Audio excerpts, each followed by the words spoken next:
2009 ini nama baik.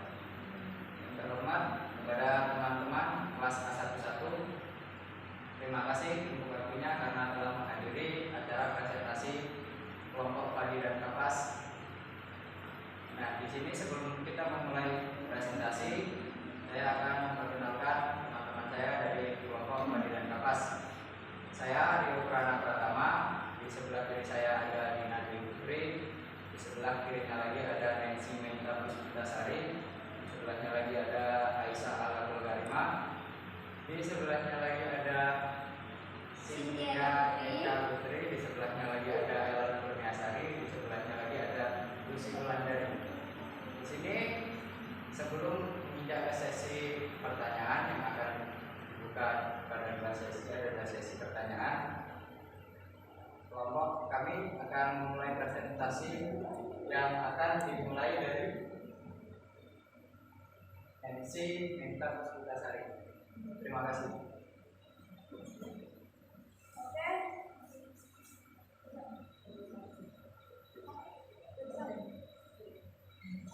Oke, yang pertama ada pengertian omnibus law, yang mana omnibus berasal dari bahasa Latin yang berarti untuk semuanya.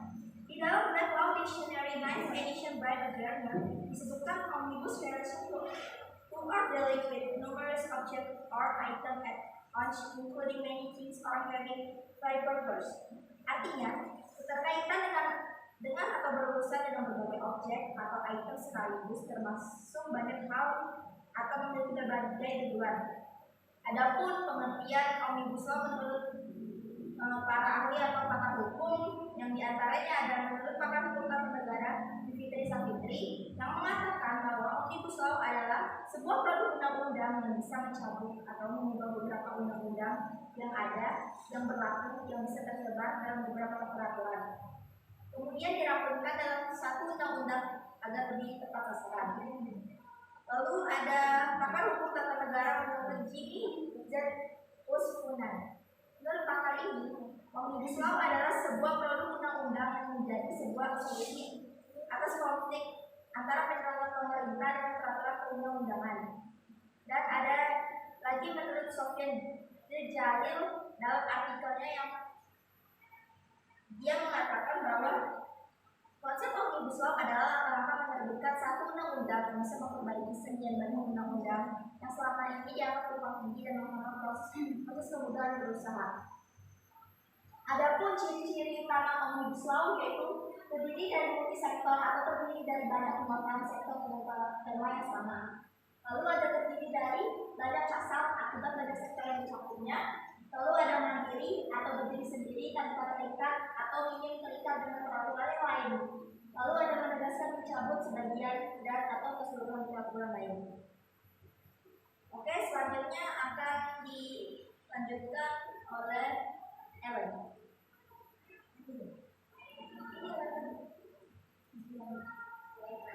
Baiklah, saya akan melanjutkan tujuan dimunculkan ide atau gagasan omnibus law. 1. Untuk mengatasi konflik peraturan perundang-undangan secara cepat, efektif, dan efisien. 2. Menyeragamkan kebijakan pemerintah baik di tingkat pusat maupun daerah untuk menunjang investasi. 3. Agar pengurusan perizinan lebih terpadu, efisien, dan efektif. 4.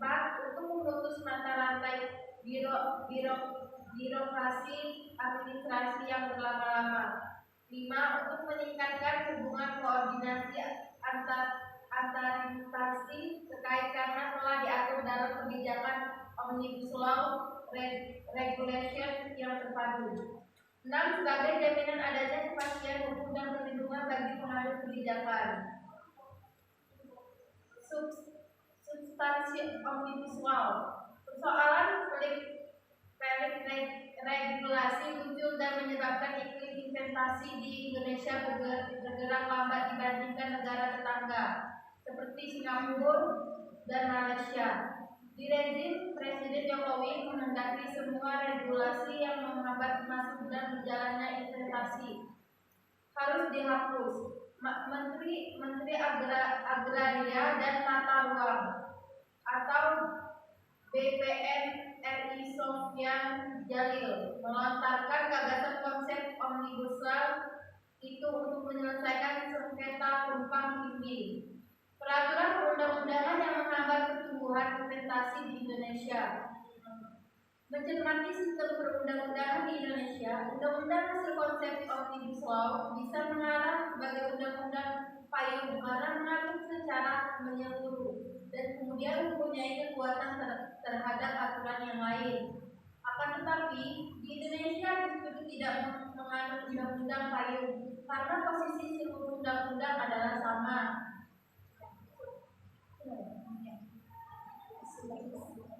Baiklah, ini akan dilakukan oleh Lucy Wulandari.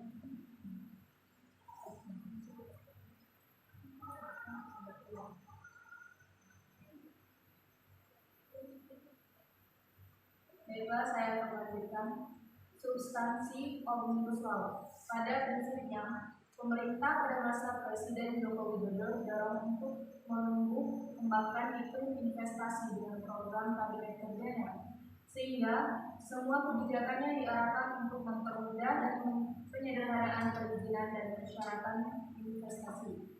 Atas konsep ini, maka konsep Omnibus Law inilah yang diharapkan menjadi solusi atas kondisi sistem perundang-undangan negara.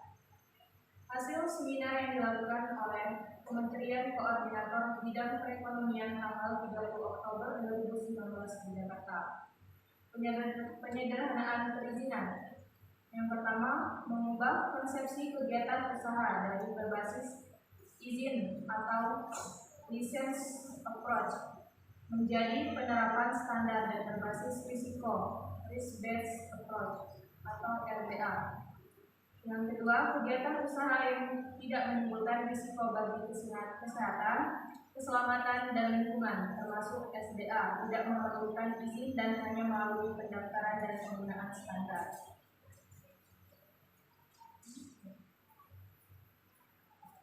Yang ketiga,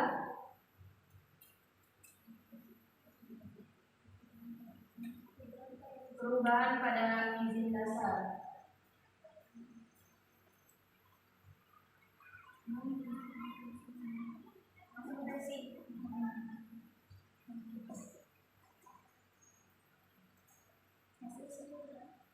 Usaha tidak diperlukan dengan penggunaan peta digital RDTR, misalnya detail tata ruang.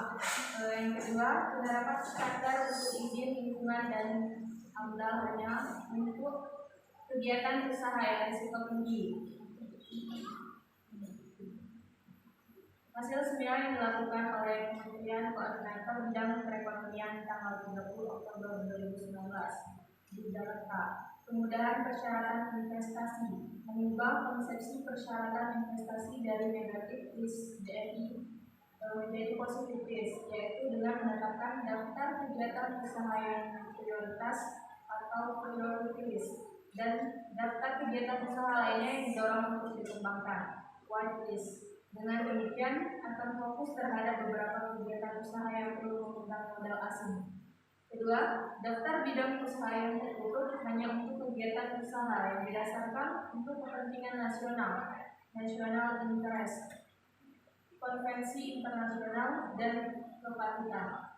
Yang ketiga, menghapus ketentuan persyaratan investasi dalam undang-undang sektor dan cukup diatur dalam undang-undang penanaman modal, atau perlu mengubah 13 undang-undang sektor yang mengatur persyaratan investasi. Yang keempat, mengubah konsepsi pembedaan PMA dan PMBAN dan hanya mengatur ketentuan dan batasan kepemilikan saham oleh asing, shareholding yang ditetapkan oleh Presiden. Administrasi pemerintah. Yang pertama, dalam rangka penerapan perizinan yang berbasis standar dan RBA, memerlukan adanya perubahan dan penataan kewenangan perizinan yang saat ini tersebar di antara KAPL dan daerah.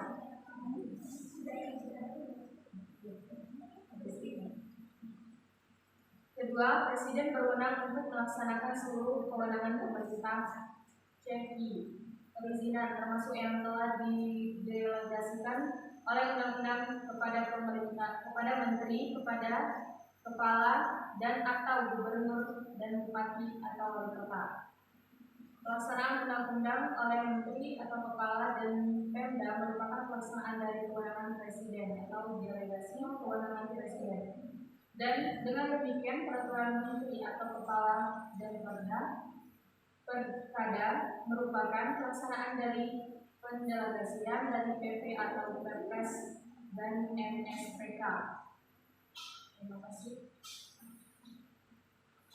Kemudian hasil seminar yang dilakukan oleh Kementerian Koordinator di bidang perekonomian tanggal 30 Oktober 2019 tentang administrasi pemerintah. Yang pertama, memberikan kemudahan dalam proses.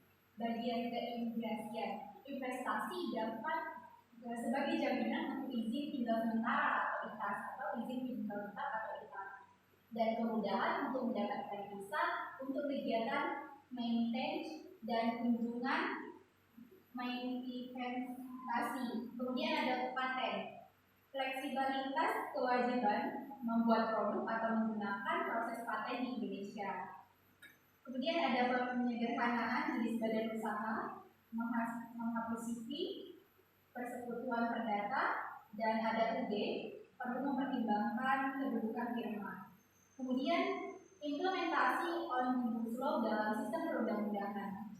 Penelitian menunjukkan bahwa dimungkinkannya untuk menerapkan pendekatan Omnibus Law mengingat tidak ada peraturan yang melarang.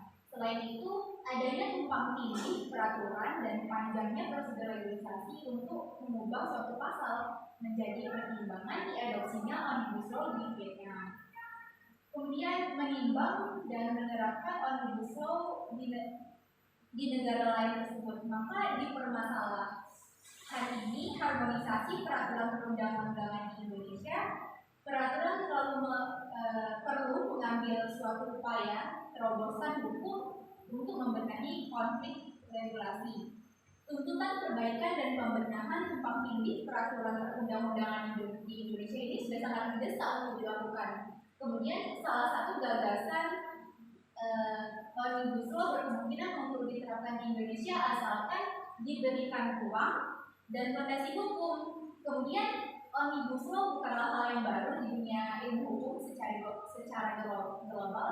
Hanya saja untuk di Indonesia sudah sangat diperlukan untuk membenahi tumpang tindih peraturan perundang-undangan. Kemudian proses harmonisasi peraturan perundang-undangan selain hambatan di atas juga memakan waktu yang lama. Dengan konsep Omnibus Law, maka peraturan yang dianggap tidak relevan atau bermasalah dapat diselesaikan secara cepat. Tata urutan peraturan perundang-undangan di Indonesia sudah harus direvisi dan memberikan ruang untuk menerapkan konsep Omnibus Law.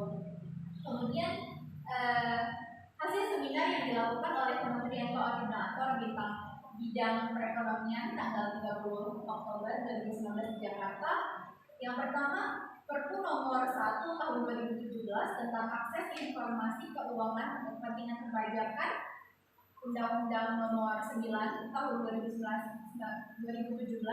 yang mencabut pertama pasal 35 ayat 2 dan pasal 35A Undang-Undang Ketentuan Umum dan Tata Cara Perpajakan. Kemudian pasal 40 dan pasal 41 Undang-Undang Perbankan. Kemudian pasal 47 Undang-Undang Pasar Modal. Kemudian pasal 17, pasal 27, pasal 55 Undang-Undang Perdagangan Berjangka Komoditi. Kemudian pasal 41 dan pasal 42 Undang-Undang Perbankan Syariah. Kedua, Undang-Undang nomor 23 tahun 2015 tentang peraturan pemerintah daerah yang mencabut pertama Undang-Undang nomor 5 tahun 1962 tentang perusahaan daerah, pasal 157 ayat 2 sampai dengan ayat 9, dan pasal 159 Undang-Undang Pajak Daerah dan Retribusi Daerah. Kemudian pasal 1 pasal 314 sampai dengan 412, pasal 418 sampai dengan 421 Undang-Undang Nomor 17 Tahun 2014 tentang MPR, DPR, DPRD dan DPRD. Itu. Terima kasih atas presentasinya. Ada kesimpulan kan? Kurang. Dekat baik. Apa ya? Menyimpulkan.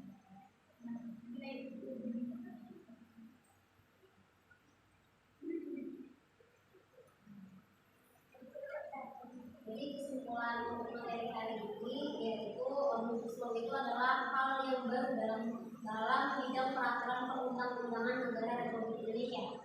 Selain itu, sistem hukum negara kita menganut civil law system juga karena produk-produk peraturan pemerintah saat ini adalah warisan dari sistem yang mana sehingga dari uraian pembahasan di atas dapat ditarik kesimpulan sebagai berikut. Undang-undang Omnibus Law adalah sebuah produk undang-undang yang bisa mencabut atau mengubah beberapa undang-undang yang berlaku yang bisa tersebar dalam beberapa peraturan, kemudian dirampingkan dalam satu undang-undang, lebih tepat sasarannya menjadi sebuah solusi atas konflik antar penyelenggara pemerintah dengan peraturan perundang-undangan dengan tujuan tertentu untuk meningkatkan iklim investasi. Selanjutnya ada di dalam hierarki atau tata aturan peraturan perundang-undangan Indonesia. Sebelum memasukkan konsep Omnibus Law, salah satu asas dalam sumber hukum, tetapi harmonisasi peraturan perundang-undang di Indonesia yang terus-menerus dilakukan untuk meminimalkan konflik peraturan perundang-undangan. Selanjutnya ada undang-undang yang nantinya dihasilkan dari konsep Omnibus Law adalah mengarah kepada undang-undang payung karena mengatur secara menyeluruh, kemudian mempunyai kekuatan terhadap aturan lain, tetapi Indonesia justru tidak menganut undang-undang payung tersebut. Selanjutnya ada konsep Omnibus Law. Konsep ini pernah dilaksanakan di negara kita seperti di Perpu nomor 1 tahun 2017 tentang akses informasi keuangan. Kemudian ada perpajakan Undang-Undang nomor 9 tahun 2017 serta Undang-Undang nomor 23 tahun 14 tentang pemerintahan daerah. Sekian, kembali ke moderator. Terima kasih atas presentasinya. Di sini saya akan membuka sesi pertanyaan. Mungkin tidak jadi dua sesi ya karena untuk audiens terlalu banyak sekali. Kepada audiens, apakah ada yang ditanyakan? Post dulu ya. Ini aturan kita.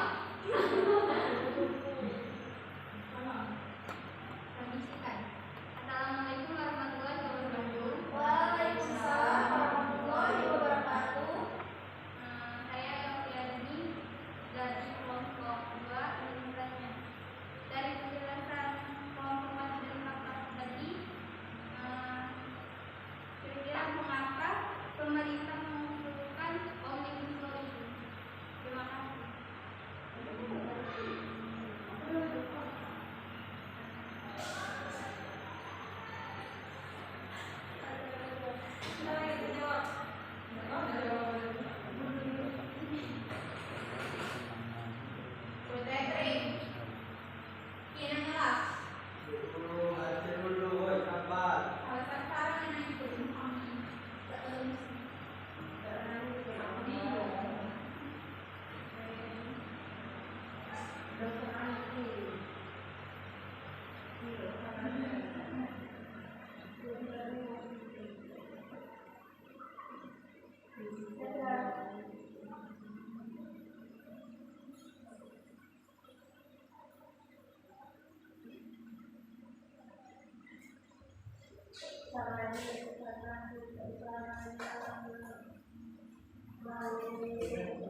seperti yang dikatakan oleh saudara Dika tadi, sehingga presiden menyetujui omnibus law tersebut sehingga terjadi perdebatan dan penolakan oleh beberapa kalangan. Assalamualaikum warahmatullahi wabarakatuh. Saya bantu jawab pertanyaan dari teman-teman. Kasus omnibus law ini, menurut pendapat saya, pandangan saya, dengan pertanyaan bagaimana pemerintah mengatasi pro dan kontra. Pro dan kontra di awal munculnya omnibus law ini, itu yang diangkat kontranya adalah tentang undang-undang ketenagakerjaan ya. Itu dilihat dari sisi buruh. Nah, kalau sisi buruh memang banyak yang tidak setuju karena kenapa? Karena salah satunya itu upah minimumnya dihapuskan dan lemburnya ditambah, waktu kerja itu ditambah. Itu kenapa teman-teman buruh itu mengadakan kontroversi terhadap undang-undang omnibus law ini. Tapi untuk sisi investor, untuk sisi investornya sebenarnya bagus karena di Indonesia ini lapangan pekerjaan itu kebanyakan yang buka itu adalah investor dari luar negeri. Gitu. Saham-saham terbesar yang banyak di Indonesia itu kebanyakan yang buka lapangan kerja kayak pabrik atau apa itu ya orang luar negeri. Karena menurut mereka, salah satu narasumber saya, mereka sebagai investor, kenapa mereka berbicara mereka pro terhadap investor? Karena investor ke Indonesia itu mereka yang membuka lahan pekerjaan, karena kebanyakan mereka yang membuka lahan pekerjaan. Itu untuk yang kontra ke investor. Nah, kalau untuk ke buruh sendiri, setelah adanya pra sebelum dan sesudah direvisi, bunyinya seperti ini. Kalau yang sebelum itu perjanjian kerja waktu selama 3 tahun itu dapat diperpanjang 1 sampai 2 tahun. Nah, setelah direvisi itu pekerja memungkinkan untuk jadi pekerja kontrak seumur hidup. Jadi dia dikontrak seumur hidup, tidak pakai kontrak setahun, 2 tahun, 3 tahun. Nah, itu kan yang sebelum dan yang sesudah. Kenapa itu diterima sampai sekarang? Kenapa itu diterima? Kan direvisi seharusnya kan dicabut. Kebanyakan waktu guru-guru tuh pengen nyabut omnibus law ya. Nah, sekarang disahkan. Ini bunyinya pelanggaran perusahaan, poin kedua, pelanggaran perusahaan pekerja akan mendapatkan surat peringatan 1 sampai 3 sebelum di PHK. Nah, setelah sesudah direvisi, pelanggaran perusahaan oleh pekerja bisa langsung di PHK tanpa SP. Jadi langsung di PHK. Kalau setelah direvisi ini bunyinya. Nah, yang ketiga itu upah minimum pekerja adanya. Sebelumnya ada dan sesudah upah minimum tak wajib, namun gubernur dapat menetapkan upah minimum kabupaten menjadi upah minimumnya tergantung kota. Untuk lembur ditambah 1 jam, dari 1 sampai 3 jam ini ditambah 4 jam. Kemudian waktu kerja dalam 5 hari itu 1 minggu, sedangkan setelah direvisi ada pilihan waktu kerja 5 hari per seminggu, 88 jam kerja, atau 6 hari per seminggu untuk pilihan kerja 7 jam kerja. Ada yang mau menanyakan?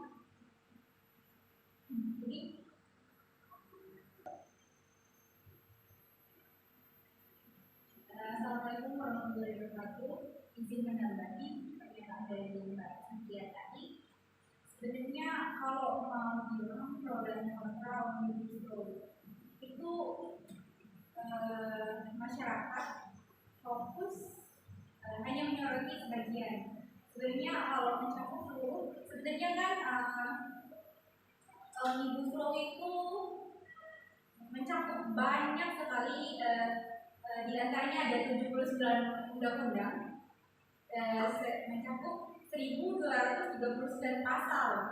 Jadi banyak pasal yang diatur. Kemudian tadi dibilang adalah undang-undang payung mencakup seluruhnya. Yang menjadi kontra adalah undang-undang cipta kerja. Yang dipermasalahkan di situ, yang menjadi keresahan dari buruh adalah upah minimum, kemudian PKK, status pekerja, waktu kerja, kemudian pesangon dan bonus. Sebenarnya kenapa sih Omnibus Law itu sebenarnya kalau mau dibilang meresahkan, mungkin cuma di bagian cipta kerja aja gitu. Yang seluruhnya itu sebenarnya bagus, dan tadi yang seperti yang dijelaskan fungsinya sebenarnya untuk memperbaiki tumpang tindihnya peraturan perundang-undangan di Indonesia. Karena seperti yang dibilang tadi, di Indonesia itu investor, seperti yang Ayu Cynthia bilang tadi, investasi di Indonesia sangat besar peluangnya bagi orang asing, sedangkan orang Indonesia sendiri tidak bisa dengan leluasa dengan negaranya sendiri seperti itu. Kemudian mungkin ada yang dipanggil lagi. Mungkin aku ingin menambahkan tujuan Omnibus Law dibuat untuk menyederhanakan perizinan dan regulasi sekaligus untuk menarik investasi yang seperti kata Cynthia tadi, dan memiliki sekumpul ini regulasi juga. Jadi Omnibus Law itu sebenarnya apa sih? Kalau menurut saya baik, saya pro Omnibus Law. Baik, ada yang sudah dijelaskan tadi untuk pertanyaan pertama, yaitu kesimpulannya kontra terhadap undang-undang ketenaga kerjaan di sisi buruh banyak yang tidak setuju, terutama para buruh-buruh di Indonesia. Hal ini yang mempengaruhi kontra pada undang-undang cipta kerja, yaitu upah minimum yang dihapus dan juga waktu kerja para buruh yang ditambah. Tapi di sisi investor itu bagus, padahal para investor kebanyakan di Indonesia yaitu merupakan saham warga negara asing. Mengapa hal ini dilakukan? Hal ini dilakukan karena banyaknya lapangan kerja yang telah diciptakan oleh warga negara asing. Sesudah direvisi undang-undang cipta kerja, buruh langsung di PHK, salah satunya tanpa peringatan, dan waktu kerja dikurangi. Dan untuk tambahan tadi dari saudara Aisyah, masyarakat hanya menyoroti sebagian undang-undang omnibus tanpa menyadari manfaat-manfaat lain yang diberikan dari Omnibus Law.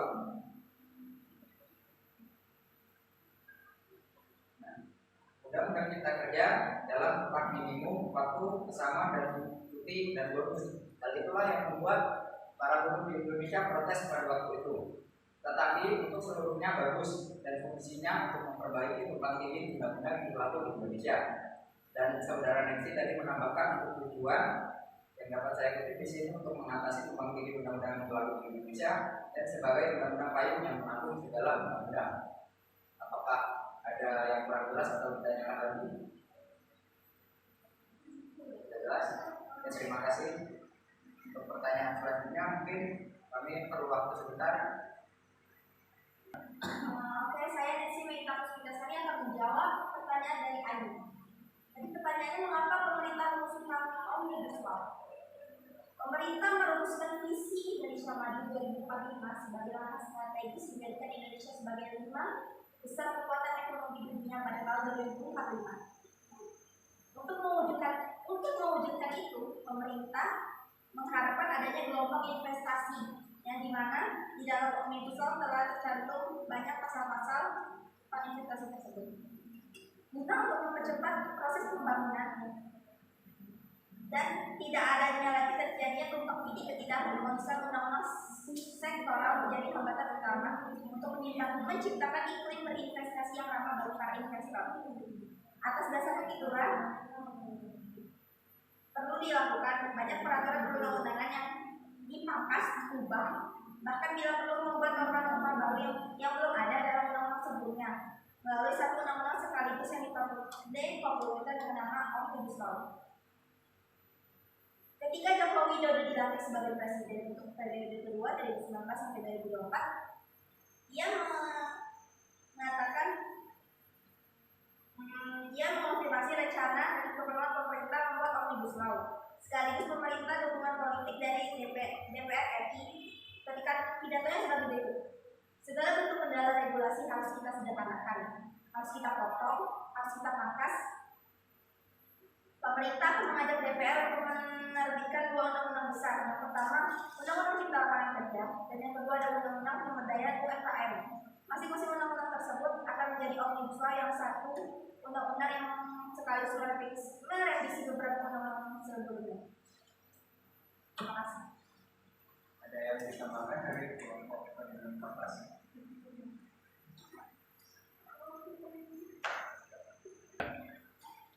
Menambahkan jawaban dari saudara Nancy tentang pertanyaan mengapa sih pemerintah itu menentukan omnibus law itu sendiri. Kalau menurut pendapat saya, pemerintah kan zaman sekarang ini kan lebih banyak investor asing ya yang masuk ke Indonesia, yang membuka lapangan kerja di Indonesia. Jadi mungkin pemerintah memunculkan omnibus law ini supaya menarik investor asing berinvestasi ke Indonesia. Jadi tapi kendalanya juga ada ya, banyak yang bilang buruh itu selalu dengan undang-undang buruh ini kan buruh dirugikan banget kan. Tapi kalau kita lihat dari investor asing juga itu banyak yang mereka keluhkan kenapa investor asing itu nggak mau investasi di Indonesia, karena satu perizinannya memang sangat sulit dibuka. Perizinan di Indonesia itu sangat sulit. Yang kedua administrasi Indonesia itu rumit istilahnya untuk warga negara asing. Padahal tujuannya itu untuk meningkatkan hubungan antar instansi terkait kebijakan ini antara relasi Indonesia dengan mungkin luar negeri investasi tadi. Tapi untuk kenapa sih dimunculkan? Karena menurut saya investasi tadi sih sebenarnya biar orang luar tuh banyak lebih investasi di Indonesia. Ada yang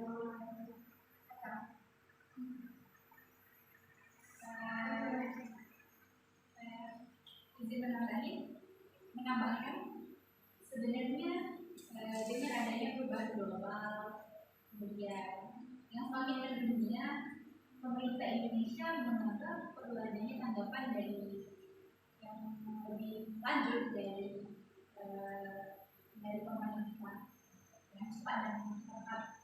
Hal itu diwujudkan dengan pertumbuhan ekonomi. Omnibus Law sebenarnya visi Presiden Jokowi untuk tujuannya membuka lapangan kerja yang lebih luas lagi. Dengan adanya Omnibus Law diharapkan dapat merubah sektor ekonomi yang mampu membawa perubahan terhadap semua sektor dan mendorong pertumbuhan ekonomi yang lebih tinggi lagi. Jadi dapat disimpulkan dari sana Omnibus Law itu sebetulnya untuk perekonomian kita. Melihat Indonesia masih terus-menerus menjadi negara berkembang, sedangkan negara lain sudah dengan negara maju. Di masa jabatan Presiden Jokowi yang kedua periode ini, beliau bersama tim kerjanya ingin membuat gagasan untuk lebih meluaskan lagi, lebih melebarkan lagi cakupan lapangan pekerjaan, dan mungkin lebih fokus untuk memberikan kesempatan untuk orang-orang Indonesia, orang-orang pribumi seperti itu. Jadi bukan hanya orang-orang luar saja yang memiliki kesempatan untuk investasi di negara kita, di bumi kita. Mungkin itu saja. Ini termasuk jawaban dari saudara Ricky ya. Kalau menurut saya simpulkan kenapa landasan itu dasar apa ya kan? Dasar apa yang membuat Omnibus Law ini disetujui oleh pemerintah? Salah satunya tadi jawaban oleh saudari Aisyah tadi mewakili jawaban dari pertanyaannya si Ricky. Kenapa sih Omnibus Law itu disetujui oleh pemerintah atau presiden gitu? Jadi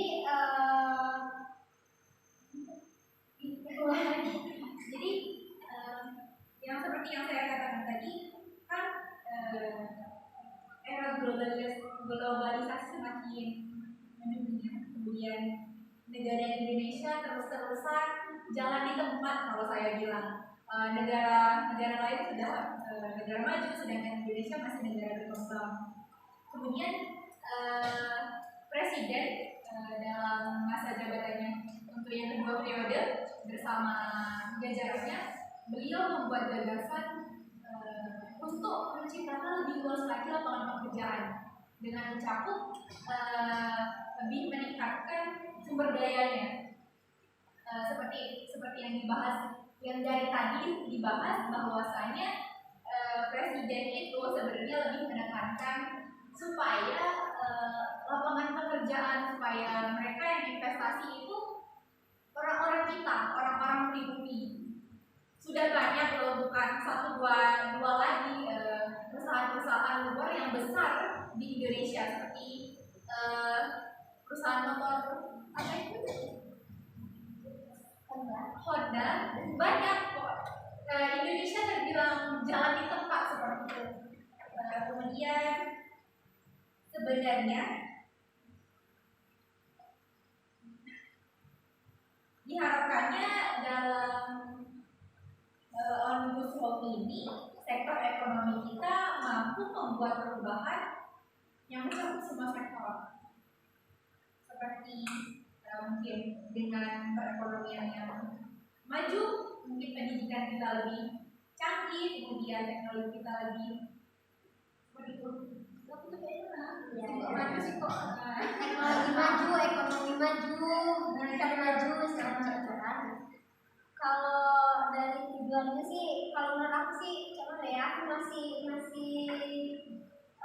kurang pro lah istilahnya kan. Karena kita kan di negara sendiri, di buruh dikurangi upah minimum, jam lembur ditambah, tidak adanya jam pekerjaan ditambah tadi.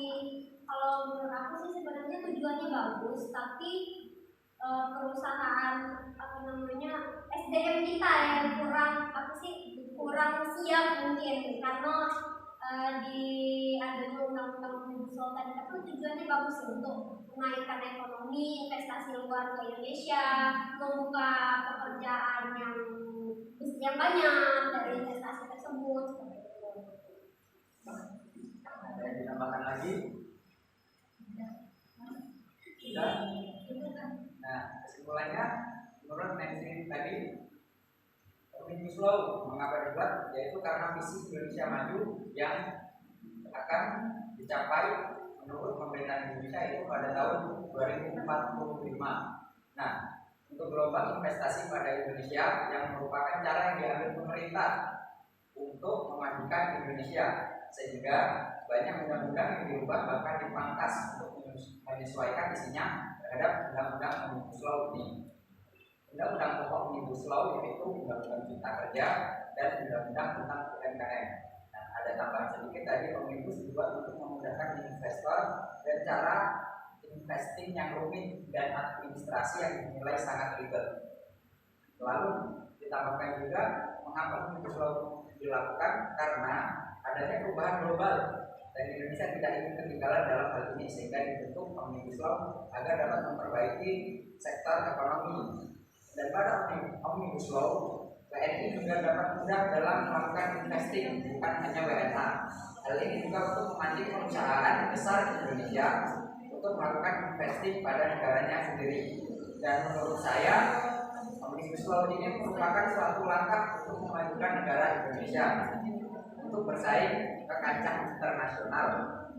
Tadi sudah disebutkan bahwa visi 2045 Indonesia maju. Dan di sini sudah ada banyak negara internasional yang menerapkan Omnibus Law.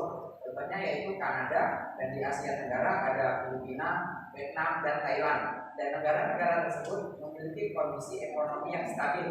Dan menurut pandangan teman-teman kelompok Padi dan Kapas tadi, ekonomi adalah kunci kemajuan dari segala aspek. Contohnya apabila ekonomi maju, maka akan mudah dalam pemerataan pendidikan, pembangunan infrastruktur, dan aspek-aspek lainnya. Terima kasih. Ada yang kurang jelas? Tidak jelas? Baik, terima kasih. Untuk pertanyaan terakhir tadi dari saudara Riki, saya rasa sudah dijawab ya. Bagaimana? Sudah jelas. Berarti kita tutup ya, karena pertanyaannya sudah selesai dan sesi tanya jawab juga sudah selesai. Di sini saya mewakili kami kelompok Padi dan Kapas. Mohon maaf apabila ada kesalahan dan kekurangan dalam penyajian materi, presentasi, ataupun jawaban kami yang kurang berkenan pada hari audiens seluruhnya. Mohon maaf. Sekali lagi, terima kasih. Kami akhiri. Wassalamualaikum.